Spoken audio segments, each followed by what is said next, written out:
Hi everyone, it is time for chapter 19 of Mr. Penguin and the Fortress of Secrets. Another cunning disguise. "I don't think this is going to work," whispered Mr. Penguin 5 minutes later. "I don't think this is going to work at all." Colin rolled his eyes. "It's the only way of getting out without being gobbled up." Mr. Penguin made some very worried sort of noises. "And if you can't keep quiet, at least say sss." Next page. "We're meant to be a snake." The object that had trapped Mr. Penguin was the dry skin one of the bigger snakes had shed.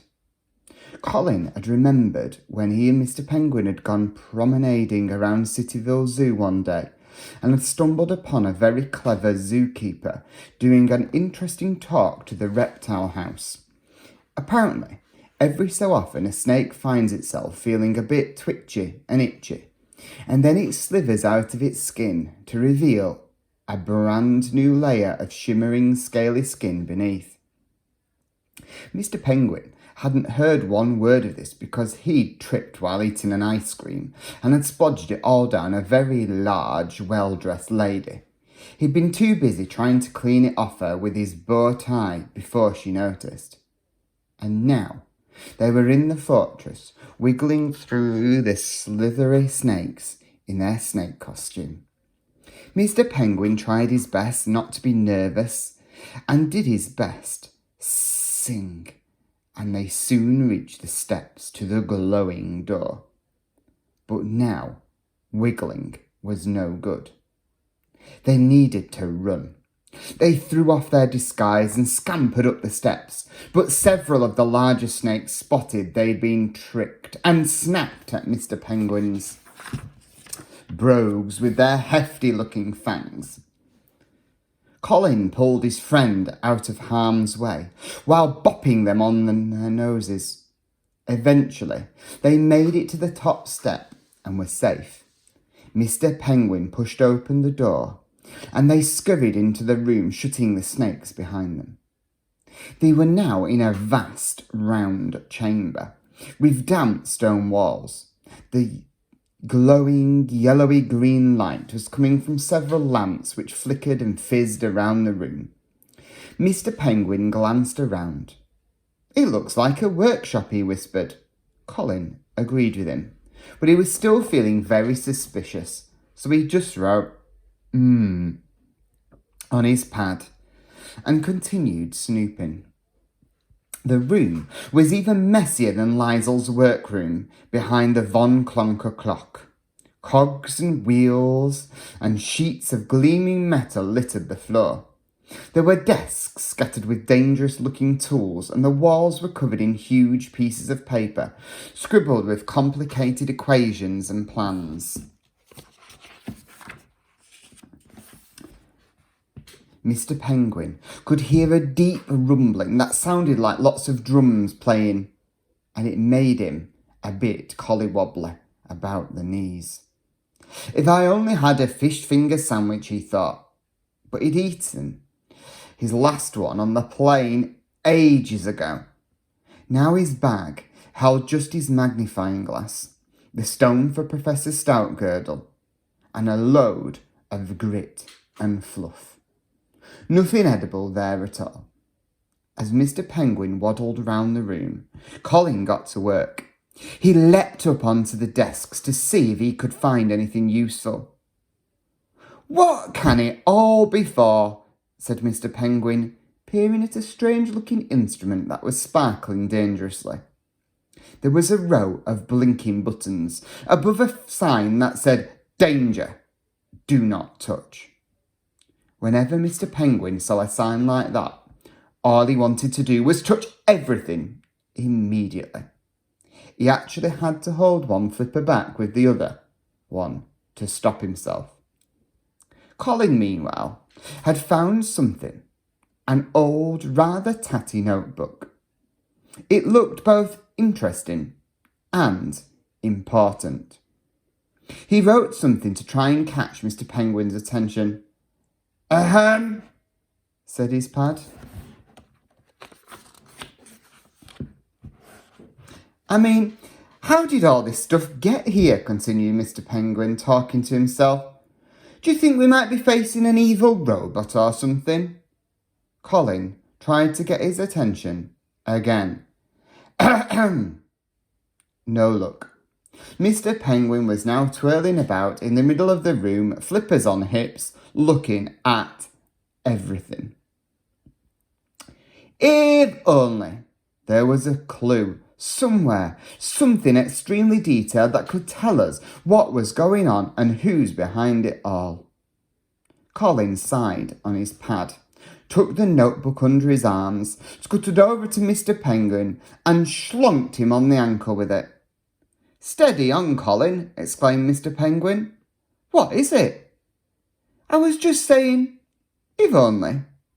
Catching sight of the words on the front of the notebook, he gasped. Very carefully, Mr. Penguin took the book from Colin and studied it. On the grubby front cover, scribbled in the same handwriting as the notes on the walls, were the words, My diabolical and extremely detailed plan to take over the world, by Dr. V. Mesmero. It was exactly the sort of clue they needed. With trembling flippers, Mr. Penguin flipped open the book, and the two chums started to read from the beginning. My name is Dr. Mesmero, and I am a hypnotist. Actually, I'm absolutely and without any doubt the best hypnotist in the world. Mr. Penguin and Colin read as quickly as they could, their eyes flicking over the words. Mr. Penguin's flippers a blur as they turned the pages. They read all about Dr. Mesmero's childhood, the trademark glasses, and the audiences that came to see the famous hypnotist. At last, they reached the most important part. A diabolical plan, stage 1. I have invented a machine called the Hypnotron, which can hypnotize thousands of people at once by using the hypnotic rays from my eyes, which I will ensnare every person and creature in the whole world in my hypnotic web. Over the last year, I have installed reflector dishes on monuments around the globe. The pyramids, the Great Wall in the distant east, the tallest buildings in the busiest cities, even in the frozen south and the frozen north. It sounds like I worked really hard, but it was actually very easy. I just hypnotized every person I met along the way, and they did all the work whilst I watched with giddy glee, knowing one day everyone on earth would be under my control. Stage 2. Next, I had to decide where the Hypnotron should be placed for maximum impact. It needed to be on top of a tall mountain, but where and how would I power it? Generally, mountains, especially the very tallest ones, are not connected to electricity. Then the answer to both problems came in one package. I was flicking through a newspaper in Cityville while supervising the installation of a reflector dish on the tallest skyscraper. The main story was the boring one about how some idiotic penguin and his spider friend had found some treasure in a museum or something. But next to this story was a small advert for the 30-second rodent games to be held in the mountain town of Schneedorf on the Peak. I went to the Cityville Library and discovered that Schneedorf is one of the highest inhabited places in the world. The mountain is only overshadowed, literally, by the mountain next door to it, Old Grandfather Grimm. The location was perfect. I read there was even an abandoned fortress I could use to house the Hypnotron. But how would I power it? Well, the answer was also there, in the newspaper. By using the rodents gathered on the neighbouring mountain for the rodent games, I remember the pet hamster I'd had as a child, and how she would spend hours running like mad in her exercise wheel. If I could harness the energy created by hundreds of rodents doing that, I would be able to create enough energy to power the Hypnotron. Stage 3.